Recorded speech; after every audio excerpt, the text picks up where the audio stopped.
Shalom. Kakak kerasan ya. Shalom. Puji nama Tuhan, damai sejahtera Tuhan menaungi kita semua dalam keadaan sehat. Amin. Kuat, amin. Diberkati Tuhan, haleluya. Puji nama Tuhan. Langsung saja kita masuk dalam kebenaran firman Tuhan yang saya beri judul Sukacita Perpisahan. Ya, katakan bersama saya, sukacita perpisahan. 2, 3. Sukacita perpisahan. Wah, perpisahan kok sukacita. Ya, kalau perpisahan biasanya identik dengan satu hal, ya tangisan, air mata, duka cita, semacam itu ya Bapak Saudara. Dan saya sangat terberkati dengan ayat firman Tuhan yang saat ini kita akan bacakan, ya. Yohanes 14 ayat 1 sampai 3 terlebih dahulu kita baca, ya. Waktu itu ketika meninggalnya Bapak Hendrik, ya, ada satu kerabat dari Bapak Hendrik yang juga membacakan ayat firman Tuhan ini, ya, tentang rumah Bapa di surga. Mari kita bacakan kebenaran firman Tuhan, kita baca bersama-sama karena ini hari rayanya orang percaya umat Kristiani, ya. Kenaikan Tuhan Yesus, kita harusnya bersukacita karena kita memperoleh tempat yang mulia di surga itu. Kita akan baca bersama-sama dengan bangkit berdiri dengan suara yang lantang. Saya undang sidang jemaat Tuhan bangkit berdiri. Yohanes 14 ayat 1 sampai yang ketiga kita akan baca bersama-sama dengan perikop rumah Bapa. Ya, setelah hitungan ketiga kita akan baca bersama-sama. 2, 3. Janganlah gelisah hatimu. Percayalah kepada Allah. Percayalah juga kepadaku. Di rumah Bapakku banyak tempat tinggal. Jika tidak demikian, tentu aku mengatakannya kepadamu. Sebab aku pergi ke situ untuk menyediakan tempat bagimu. Dan apabila aku telah pergi ke situ dan telah menyediakan tempat bagimu, aku akan datang kembali dan membawa kamu ke tempatku, supaya di tempat di mana aku berada, kamu pun berada. Katakan amin. Puji nama Tuhan. Silakan duduk dalam damai sejahtera Tuhan. Ya, ayat yang sungguh memberkati saya juga waktu di pemakaman di keberangkatan jenazah Bapak almarhum Hendri, ya, yang begitu terkenang buat saya. Ayat ini dibacakan oleh seorang kerabat beliau, Bapak Saudara. Satu tempat yang dijanjikan Tuhan, Bapak Saudara. Ya, Yesus mengatakan hal ini bukan ketika dia sudah bangkit dan mau ke surga, Bapak Saudara. Dia mengatakan hal ini kepada murid-muridnya sebelum murid-muridnya tahu kalau Yesus bakalan meninggal.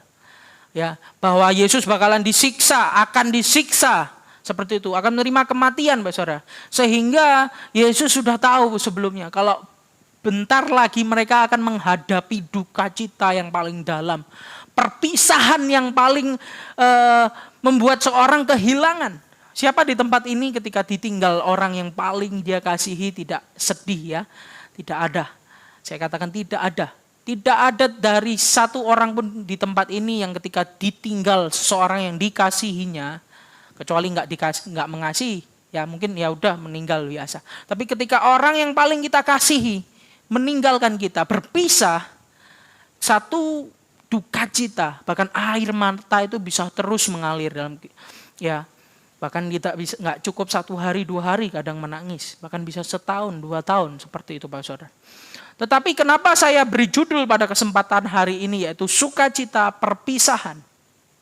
Karena di balik perpisahan yang Yesus alami dengan murid-murid, ya, orang percaya waktu itu, ya, ada satu janji firman Tuhan, ya, dan kita akan mempelajari hal ini. Tentunya kalau ada pertemuan, tentunya pasti ada perpisahan, siapapun itu, anak orang tua, suami dengan istri, ya, saudara kandung dengan saudara yang lain, seperti itu. Bahkan saya dengan bapak ibu saudara, tidak tahu, mungkin saya terlebih dahulu pergi ke sana atau bapak ibu saudara tidak ada yang tahu. Tetapi perpisahan adalah satu hal yang mutlak bapak ibu saudara, sehingga, ya, Tuhan janjikan ketika Yesus naik ke surga, ya, Tuhan janjikan satu hal yang luar biasa.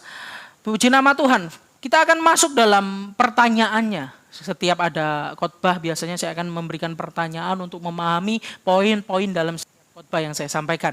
Yang pertama, pertanyaannya, mengapa perpisahan itu atau ketika Tuhan Yesus naik ke surga merupakan sukacita kita? Ya. Mengapa? Tentunya yang pertama tadi sudah disinggung dalam pujian penyembahan kita juga, yaitu menyediakan tempat bagi saudara dan saya. Yohanes 14 ayat 1 sampai 3 kita sudah baca semua ya, tentang rumah Bapa di surga Bapak Saudara. Kegelisahan yang dialami murid-murid ini adalah kegelisahan yang luar biasa. Yesus paham itu, sehingga Yesus memberikan ya poin-poin menarik ya untuk menghibur mereka. Untuk memberitahu bahwa nanti ketika saya pergi ke surga seperti itu ya, Yesus pergi ke surga, ada hal-hal yang membuat engkau tidak sedih, justru bersuka cita, justru menerima damai sejahtera, seperti itu Bapak Saudara. Sehingga Yesus memberikan janji-janji ini Bapak Saudara. Dia menyediakan tempat bagi orang-orang percaya. Ya, dikatakan di ayat yang pertama tadi ya, janganlah gelisah hatimu. Percayalah kepada Allah, percayalah juga kepadaku. Di rumah Bapakku banyak tempat tinggal. Tempat tinggal di sini bicara kalau dalam bahasa asli itu seperti losmen ya, bukan losmen ya, seperti banyak tempat, bukan cuma satu tempat lalu dimasukin banyak orang, tidak, tetapi tempat. Sehingga tempat-tempat itu kita semua orang percaya akan cukup masuk di dalamnya. Seperti itu Bapak Saudara. Ini adalah tempat yang dijanjikan Tuhan, dan apabila aku telah pergi ke situ dan telah menyediakan tempat bagimu, aku akan datang kembali dan membawa kamu ke tempatku, supaya di tempat di mana aku berada, kamu pun berada. Bapak Saudara, perpisahan dengan murid-murid adalah satu langkah awal. Ya, langkah awal Yesus mempersiapkan rumah Bapa untuk mereka, Bapak Saudara. Kalau beberapa hari yang lalu saya juga dipercayakan untuk mengajar di satu kota di Malang, Bapak Saudara, di satu kampus Bethesda International Seminary. Saya diajak untuk diminta untuk mengajar satu pelajaran tabernakel yang Papa juga sudah berikan ya kepada mereka. Ketika saya mempelajari tabernakel, ternyata dari semula Bapak Saudara, bukan ketika Yesus mau naik ke surga sediakan tempat bagi kita, bukan waktu itu saja Allah mau bersekutu dengan kita. Tapi sebenarnya sejak semula Yesus atau Allah ya, pribadi tiga pribadi dalam satu Allah itu ya, satu Allah. Satu identitas Allah itu ingin bersekutu dengan manusia. Sejak pertama penciptaan Bapak Saudara. Ya, Adam diciptakan ya bersekutu dengan Allah, lalu diciptakanlah Hawa mau bersekutu dengan Allah. Tetapi justru kalau saya katakan perpisahan yang paling menyedihkan itu bukan kita berpisah dengan Allah, tetapi Allah berpisah dengan kita. Allah pasti merasakan satu kesedihan yang luar biasa ketika manusia jatuh di dalam dosa, Bapak Saudara. Ketika Hawa memetik pohon, mendengar kata-kata ular, makan pohon apel, lalu mengajak Adam mau juga ya sebagai pemimpin, tetapi ikut Hawa seperti itu, lalu makan juga Bapak Saudara, makan juga, sehingga terpisahlah manusia dengan Allah. Sejak saat itu Allah, ya saya katakan boleh sedih Bapak Saudara pastinya. Karena apa? Sejak semula Allah itu rindu bersekutu dengan manusia. Lalu manusia diusir. Ya, ini juga bukan berarti Allah benci sama manusia. Wah, Allah tidak mau bersekutu dengan manusia, bukan. Justru karena Allah mengasihi manusia, Allah harus mengusir manusia. Jika manusia terus di Taman Eden, itu ada dua pohon ya. Pohon yang pengetahuan yang baik dan pengetahuan yang jahat, lalu satu pohon kehidupan. Jadi ketika mereka sudah makan pohon pengetahuan yang baik dan jahat, Bapak Saudara, mereka jatuh dalam dosa, mereka telanjang. Ketika mereka makan pohon kehidupan, mereka tidak bisa diselamatkan. Karena mereka akan hidup kekal, Bapak Saudara. Itu yang dialami malaikat. Malaikat diciptakan sudah kekal dari semula. Sehingga ketika malaikat jatuh dalam dosa, mereka tidak bisa diampuni. Sehingga manusia juga akan melakukan hal yang sama. Sehingga Allah mengasihi mereka. Allah harus mengusir mereka supaya bisa diselamatkan, Bapak Saudara. Jadi ketika kita baca Alkitab itu sungguh menarik sebenarnya. Kekejaman Allah yang terlihat kejam mungkin ya. Di Alkitab Perjanjian Lama seringkali ditunjukkan seperti kejam sekali ya. Itu adalah bukti kasihnya Dia. Sehingga ketika misalnya anak-anak ya mendengar orang tua marah kepada anak. Itu salah satu bukti kasih orang tua. Orang tua ingin mendisiplinkan anak. Orang tua nggak mau anaknya serampangan dan lain sebagainya. Ya, Allah juga sama Bapak Saudara. Sehingga Allah itu mau bersekutu dengan manusia, mencari cara bagaimana supaya Dia tetap bersekutu dengan manusia, Bapak Saudara.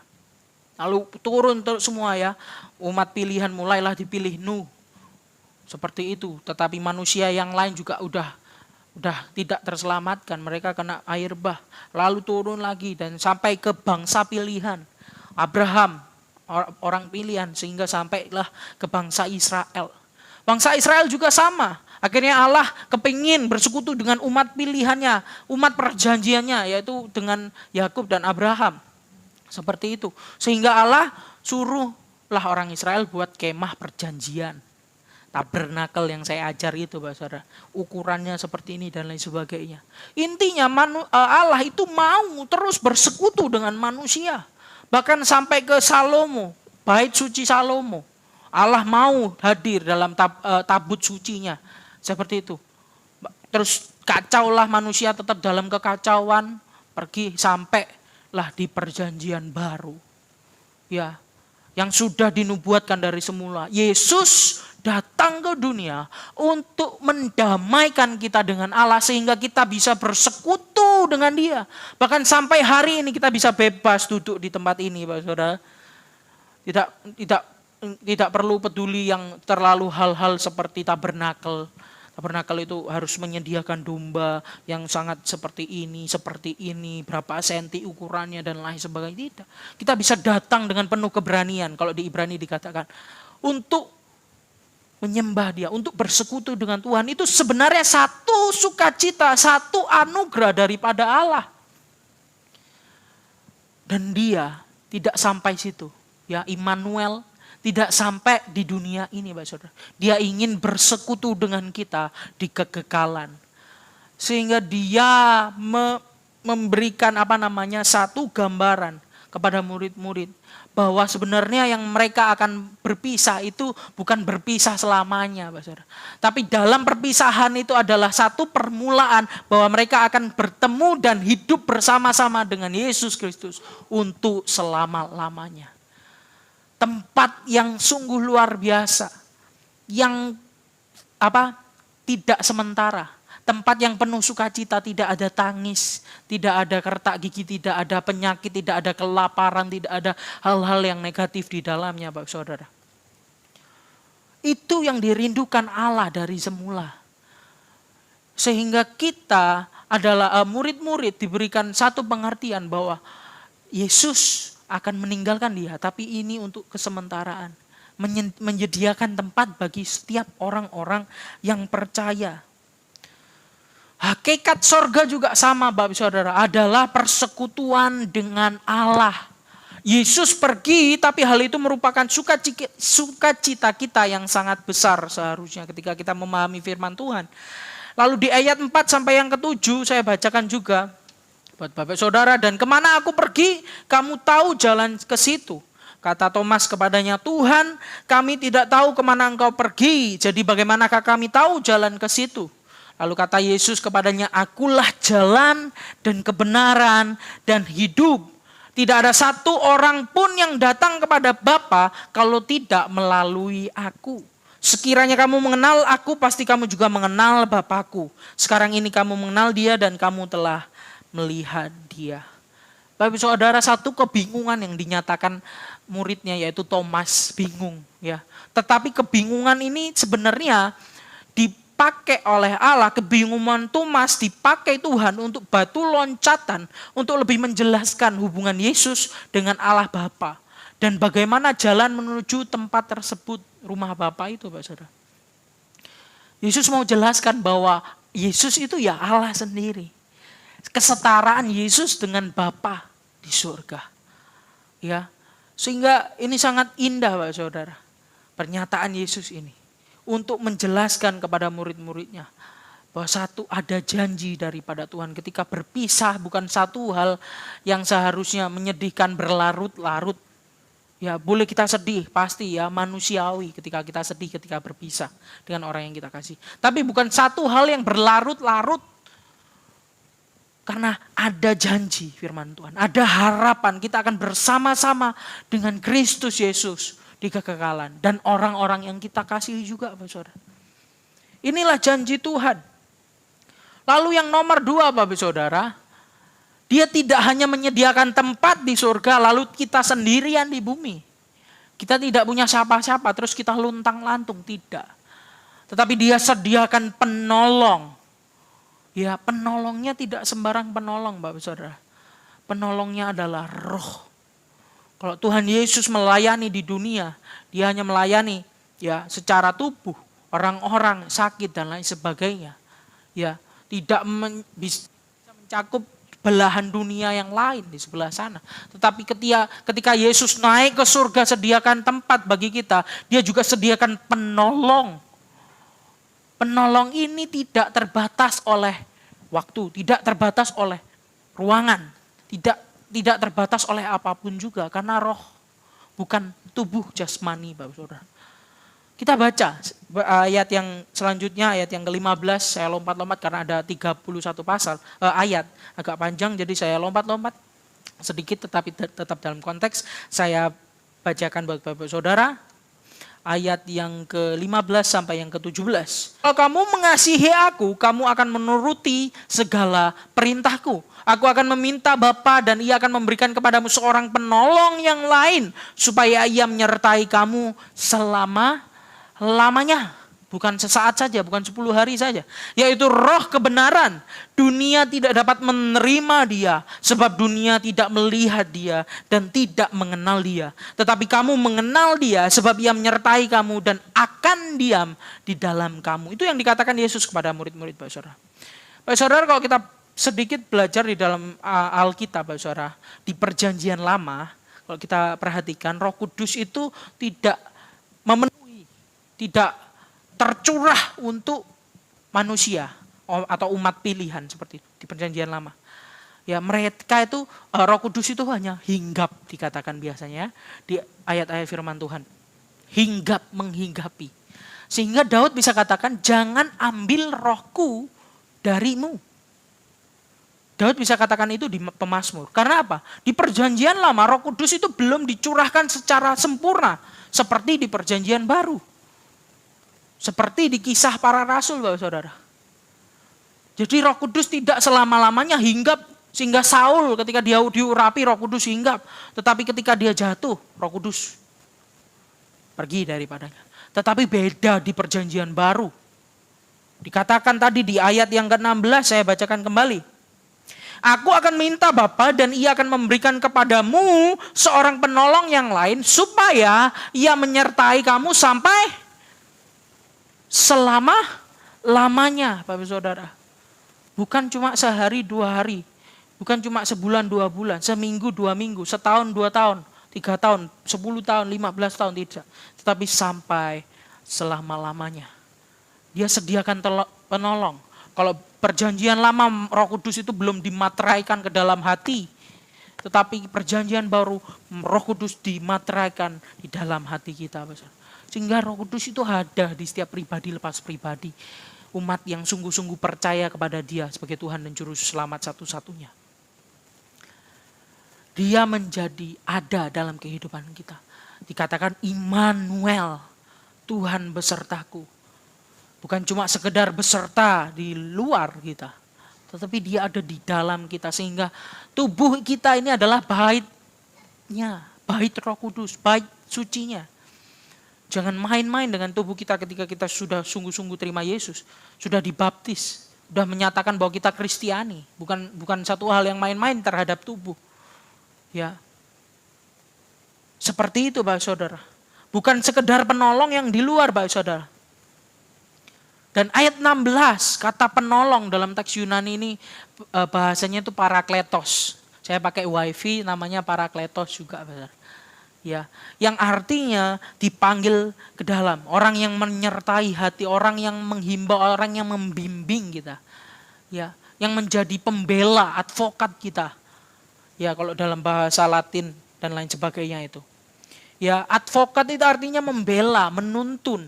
Dia teman dalam pengadilan yang memahami masalah hukum. Dalam konteks Yunani tidak selalu sarjana hukum. Jadi dia ini orang, Roh Kudus ini yang memberikan penghiburan. Seringkali dari kita Bapak Saudara, banyak dari kita konteksnya dalam dosa Bapak Saudara, kita merasa tertuduh, betul ya. Kita mau melayani Tuhan, kita merasa tidak layak di hadapan Tuhan. Siapa saya? Oh saya ini orang berdosa, saya ini orang yang tidak layak. Roh Kudus ini bekerja di dalam hati kita untuk menghibur ya, dan berbicara pada kita, engkau berharga, engkau sudah disucikan dengan darah Kristus, hidupmu suci berlayak. Dan itu membuat kita bukan lagi kembali, wah bebas berbuat dosa. Ya karena, wah sudah saya selamat disucikan. Tidak. Justru kita akan melakukan yang terbaik untuk kehendaknya terjadi di muka bumi ini Saudara. Supaya jiwa-jiwa dimenangkan. Kalau di satu kisah para rasul 1 ayat yang 8. Kamu akan terima kuasa kalau Roh Kudus turun ke atas kamu. Dan kamu akan menjadi saksiku. Dari Yerusalem, Yudea, Samaria sampai ke ujung bumi. Dan itu bicara yang nyata. Ya, murid-murid mulai dari Yerusalem, ya, terus keluar ke Yudea, ke Samaria, sampai ke ujung bumi, Roma. Mereka mengabarkan Injil. Jadi penolong itu, Bapak Saudara, penolong itu atau Roh Kudus itu menyertai kita selama-lamanya, bahkan akan diam di dalam kita. Kata Yesus, selama-lamanya, ya. Menyertai artinya kehadirannya yang terus-menerus di dalam kita, bukan hanya bersama, tetapi di dalam kita, tinggal di dalam diri kita secara pribadi. Roh Kudus itu bukan cuma hembusan, Bapak Saudara. Terus merinding seperti itu. Bukan, Bapak Saudara. Roh Kudus itu bukan hanya kuasa, mujizat, wah ada api, bla. Roh Kudus itu juga satu pribadi, Bapak Saudara. Dia bisa didukakan ketika kita melakukan dosa, padahal dia sudah ingatkan. Ketika kita mulai jauh daripada Tuhan, dia ingatkan, dia mulai sedih Bapak Saudara, di dalam hidup kita. Perlu kita tahu Bapak Saudara, bahwa dia itu seorang pribadi. Ya, dan yang perlu kita ingat, tujuan dari diberikannya penolong penghibur ini bukan hanya menolong kebutuhan kita seenak kemauan kita. Banyak dari orang percaya ya mengklaim Roh Kudus yang menolong dia, tetapi dengan doa yang kehendaknya yang terjadi. Ingat ya, bukan mengklaim untuk kehendak kita yang terjadi. Roh Kudus ada untuk menolong kita, Bapak Saudara, untuk menolong kita dalam menghadapi setiap tantangan atau proses hidup kita untuk menuju kehendak Tuhan dalam setiap hidup kita. Kalau kita belajar mulai daripada Yesus lah, ya dia kalau boleh cawan ini lalu daripadaku, tapi kehendakmu yang terjadi. Seperti itu, doa Bapa kami, ya kehendakmu terjadi di bumi dan di surga seperti itu. Tapi kalau mungkin ada orang yang mungkin, wah Yesus kan Tuhan seperti itu. Contoh manusia, Rasul Paulus Bapak Saudara. Rasul Paulus itu Bapak Saudara, dia duri di dalam dagingnya yang membuat dia sakit. Ya, dia 3 kali berdoa kepada Tuhan. Tetapi Tuhan katakan apa? Cukuplah kasih karuniaku padamu. Sehingga Paulus tidak bisa bersombong diri, tidak bisa bermegah diri. Dalam kelemahannya, kuasa Tuhan dinyatakan. Dia percaya bahwa dia itu ciptaan dan Allah itu Allah yang maha luar biasa. Kalau Roh Kudus bekerja seenak mau kita, Bapak Saudara, apa yang mau kita langsung jadi, ya kita yang jadi Tuhan. Ya. Tetapi Dia yang Tuhan, bukan kita yang Tuhan. Seringkali umat percaya dalam berdoa, ya, dalam memohon kepada Tuhan, jangan jadikan kita sebagai Tuhan. Kita memaksakan kehendak kita, padahal kehendak Tuhan yang harus jadi. Mungkin ada masalah terjadi berat, saya katakan iya berat, saya juga mengalami masalah yang berat. Kita boleh berdoa, minta Tuhan tolong saya. Tuhan langsung cabutlah, langsung instan gitu ya, kita maunya instan, plek langsung keluar gitu lah, langsung lega gitu. Tapi kadangkala Tuhan mau proses hidup kita Bapak Saudara.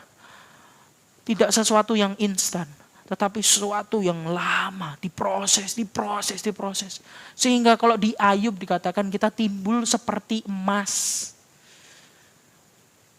Ya, harga emas dan sesuatu yang instan jauh berbeda. Ketika kita dibakar, diproses seperti emas.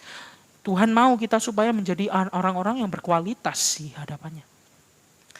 Ya, punya hubungan secara intim dengan Dia. Sehingga penolong itu disediakan untuk murid-murid. Waktu itu ya.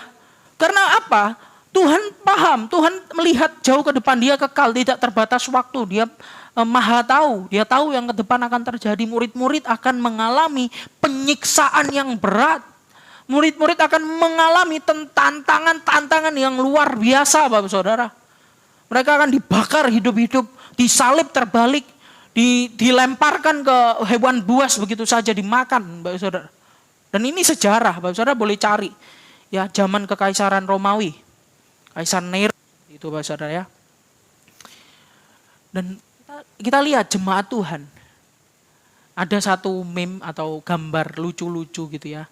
Oleh seorang hamba Tuhan juga dikatakan ada satu gambar anjing besar kuat gitu ya. Ini orang Kristen zaman dulu, orang Kristen mula-mula. Gambarnya anjing besar seperti itu ya, besar.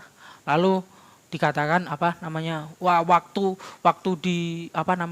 dicerca, dihina, diludahi, tetap datang kepada Tuhan. Tetap disiksa, disalib, tetap terima Yesus Tuhan dan Juru Selamat dan sebagainya. Tato Kristen zaman sekarang ditulis ya, anjing kecil mungil gitu ya. Maksudnya manja seperti ya, dikatakan wah hujan tidak datang ke gereja seperti itu dan lain sebagainya. Tidak mau memberitakan Yesus sebagai Tuhan karena takut dihindari teman. Hal-hal seperti itu Bapak Saudara. Tetapi seharusnya ketika kita paham kembali kepada Alkitab firman Tuhan, Roh Kudus itu tujuannya menolong kita untuk menyampaikan misi Allah di tengah dunia yang bengkok ini. Ya, dunia yang sudah mulai usang, yang sudah mulai, kalau kita lihat berita-berita mengerikan Bapak Saudara. Mungkin kita tidak tahu. Ya, kita ngerasa nyaman sekarang. Enggak tahu. Dunia sekarang begitu cepat, tiba-tiba besok negara ini bukan lagi negara yang sama seperti dulu. Tiba-tiba berubah.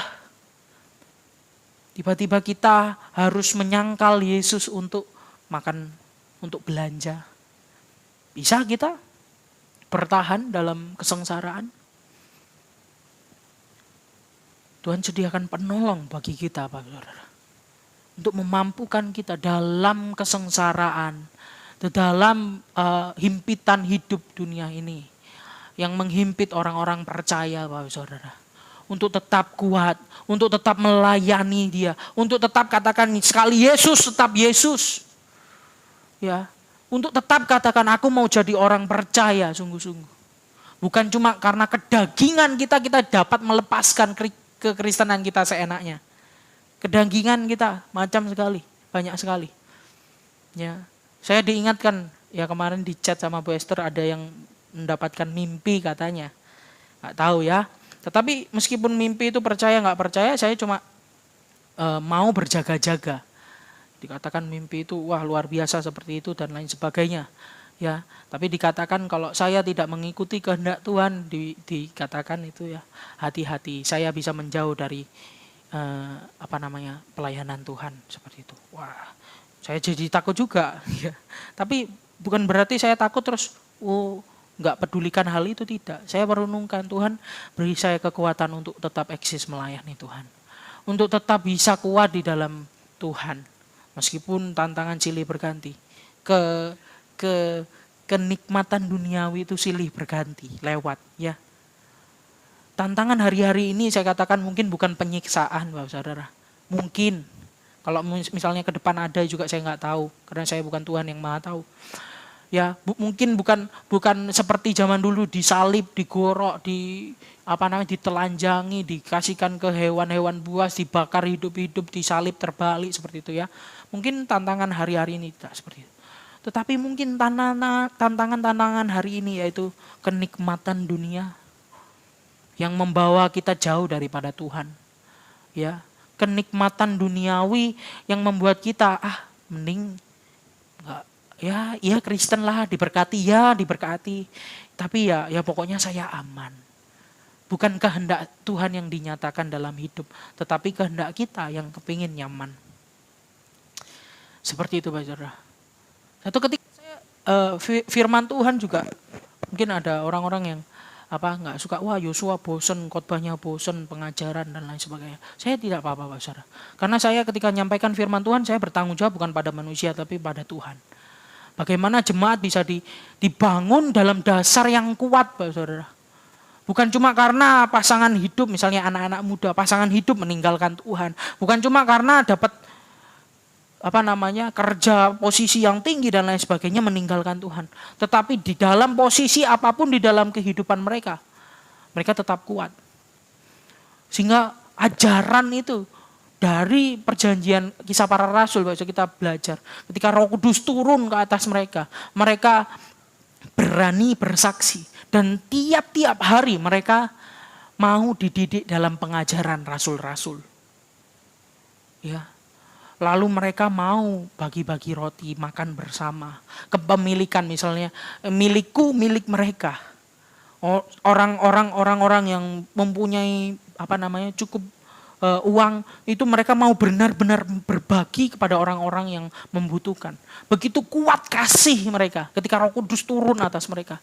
Jadi Roh Kudus bukan hanya tentang damai sejahtera perasaan kita, Bapak Saudara.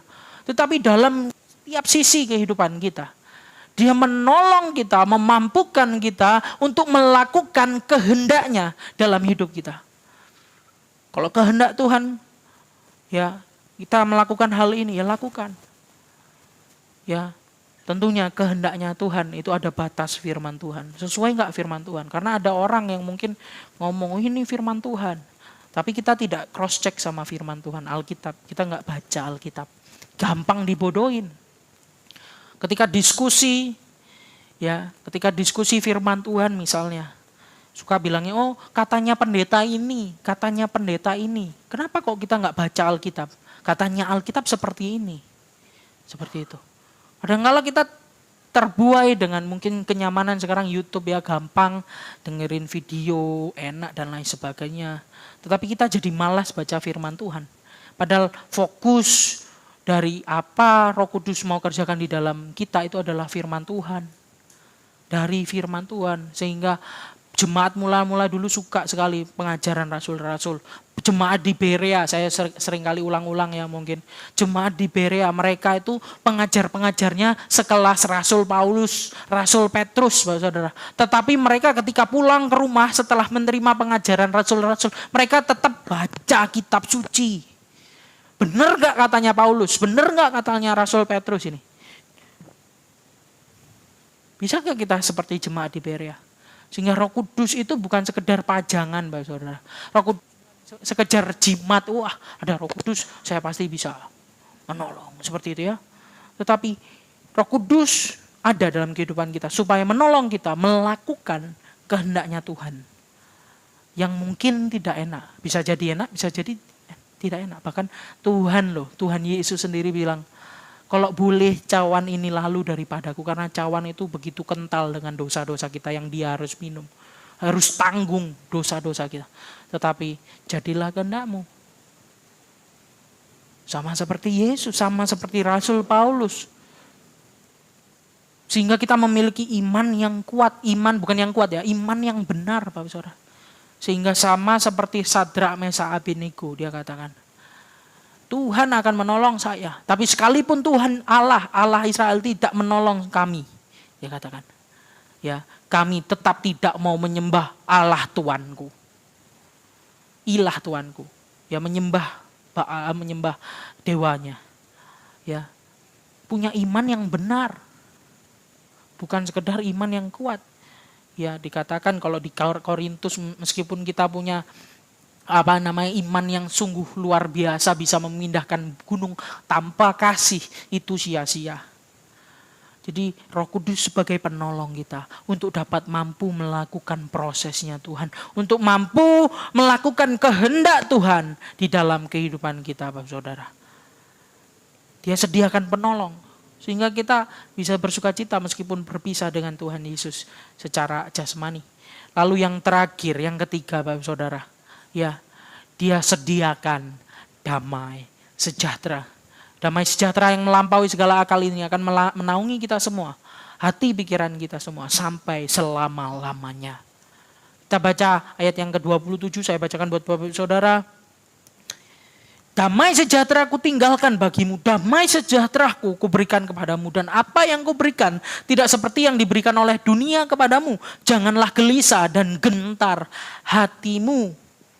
Bapak Saudara, ya, dalam istilah Yunani Eirene, kalau dalam bahasa Ibrani Shalom artinya damai sejahtera buat Bapak Saudara. Seperti itu ya, ditinggalkan buat kita. Dan damai sejahtera ini beda dikatakan dengan damai sejahteranya dunia. Dunia boleh kasih kesenangan kita, boleh. Saya katakan dosa itu enak. Kenikmatan duniawi itu enak. Tapi saya katakan itu tidak akan bertahan lama. Kalau memang bertahan lama pun sampai kita mati, kita akan terima kekekalan dalam sesuatu yang mengerikan, Bapak Saudara. Tidak bertahan lama. Kenikmatan duniawi yang diberikan, damai sejahtera itu. Contohnya banyak sekali, Bapak Saudara, yang diberikan dunia ya untuk menghilangkan stres. Mungkin ada yang merokok, minum, ya, itu hanya memberikan kenikmatan sesaat. Nanti kalau sudah tua, jantung tiba-tiba paru-paru, tiba-tiba lambung sakit dan lain sebagainya. Sementara setelah itu sengsara. Narkoba yang lebih parah lagi, ya mungkin kita semua sudah tahu akibatnya. Sengsara. Kenikmatan, saya katakan kenikmatan seks di luar nikah. Sementara. Ya. Anak-anak muda jangan tergiur. Sementara saya katakan. Ya, sebentar. Tetapi damai sejahtera yang daripada Kristus ketika kita sungguh-sungguh mengikut Kristus. Kita baca firman Tuhan, sungguh-sungguh dalam persekutuan dengan Dia. Pak Saudara, damai sejahtera itu, walaupun kita dalam keadaan yang paling terpuruk sekalipun, kita bisa tetap merasakan damai sejahtera. Kita bisa tetap katakan Tuhan Yesus baik. Itu yang dialami Ayub. Bayangkan ya Pak Saudara. Saudara, sekarang bayangkan Bapak Saudara ini orang yang terkaya di dunia, punya semuanya. Ini Ayub ya, punya segalanya, istri, anak cantik-cantik, baik-baik. Punya ternak, punya tani, punya pokoknya segala dia punya. Terus Bapak Saudara ini orang yang paling saleh, terkenal, orang yang saleh, baik, ya nama baiknya tinggi juga, punya segalanya. Tapi seketika, ini fakta ya dalam firman Tuhan. Seketika, tidak terjadi dalam 50 tahun tiba-tiba habis gitu, tidak. Tetapi dalam seketika, habis Bapak Saudara. Nggak mau stres Bapak Saudara. Dia saleh, dia mempersembahkan korban buat Tuhan. Nggak mau menghujat Tuhan Bapak Saudara. Tiba-tiba hilang. Tidak cuma hilang, borokan Bapak Saudara. Boroknya itu digaruk sama kaca. Ayub itu. Istrinya, anak-anaknya meninggal. Istrinya ngomong, udah kamu kutukilah Tuhanmu mati yo. Bilang kayak gitu Pak Saudara. Gimana perasaan gitu? Bisa kita bilang puji Tuhan, Tuhan Yesus baik. Kalau bukan ada penolong dalam Roh Kudus, kalau bukan karena Roh Kudus menolong dalam hidup kita, saya katakan tidak bisa kita katakan seperti Ayub. Ya, Ayub bisa bilang ke istrinya, jangan kita mau yang baik-baik aja dari Tuhan, yang jahat, yang jelek tidak seperti itu. Tapi itu Ayub bisa bilang ya, ketika sudah mengalami proses dipulihkan. Ayub bukan kaya dulu lalu memuji Tuhan, tidak. Ayub menyembah dulu, baru dipulihkan. Ya, dia katakan dia bisa timbul seperti emas di proses murni. Dulu kata orang, aku mengenal Tuhan, sekarang aku mengalami Dia. Seperti itu, Saudara. Karena apa? Damai sejahtera itu yang memampukan Ayub tetap bertahan dalam iman, percaya dia pada Allah yang benar. Ya, sehingga di dalam perayaan kenaikan Tuhan Yesus ini, Pak Saudara, kita boleh bersuka cita, kita bisa menyanyi, meninggikan Dia, kita boleh bisa menangis bahwa Tuhan begitu sungguh sangat baik memberkati kita. Ya, menyediakan kita semua ya, kesehatan, kekuatan, bisa sehat, bisa tetap makan nasi putih panas. Wah, saya ngiler lapar juga nih. bisa bisa melihat cucu ya. Mungkin yang tua-tua, yang baru menikah bisa melihat anak, bahagia, Saudara. Ya, bisa katakan Tuhan Yesus baik bersama-sama 2, 3. Tuhan Yesus baik. Kita merasakan kasih setianya. Dan damai sejahtera itu di Kolose dikatakan, Kolose 3 ayat 15, ini ayat terakhir buat kita. Kita baca, saya bacakan buat Bapak Ibu Saudara, Kolose 3 ayat 15, ayat tema tahunan kita yang diberikan oleh Bapak Gembala almarhum. Tema terakhir, hendaklah damai sejahtera Kristus memerintah dalam hatimu, karena untuk itulah kamu telah dipanggil menjadi satu tubuh, dan bersyukurlah. Damai sejahtera yang melampaui segala akal itu akan memberikan kita sukacita. Bagi dunia, tanpa Kristus damai sejahtera adalah harapan yang hampa. Bagi dunia, tanpa Kristus damai sejahtera adalah harapan yang hampa, Saudara. Tetapi bagi manusia yang dipenuhi, didiami, dipimpin oleh Roh Kudus, dimateraikan dan disertai selama-lamanya, damai sejahtera dapat menjadi kenyataan buat kita. Katakan amin. Firman Tuhan tidak saya panjangkan, saya undang pemain musik maju ke depan. Kita merenungkan kebenaran firman Tuhan kembali. Bagaimana meskipun perpisahan itu menyedihkan, tapi membawa satu sukacita ketika kita paham kebenaran firman Tuhan. Ada harapan di dalam Dia. Ketika kita dipenuhi 10 hari ke depan, Bapak Saudara, kita akan berdoa, minta Roh Kudus, minta pertolongan, minta penghiburan dari Dia, minta penyertaan di dalam kehidupan kita, Bapak Saudara. Untuk memahami kehendak Tuhan dalam kehidupan kita, untuk memahami tujuan kita dalam hidup ini. Melalui firman Tuhan, melalui kuasa kebangkitannya dalam kehidupan kita. Sehingga hidup kita tidak menjadi hidup yang biasa-biasa saja. Tetapi hari depan penuh harapan, amin. Sukacita yang tak tergantikan itu, damai sejahtera yang mengeluap-luap dalam hati kita, membuat kita rindu melayani Dia. Bahkan tidak tergoyahkan. Kiranya Tuhan Yesus memberkati. Kita akan nyanyikan lagu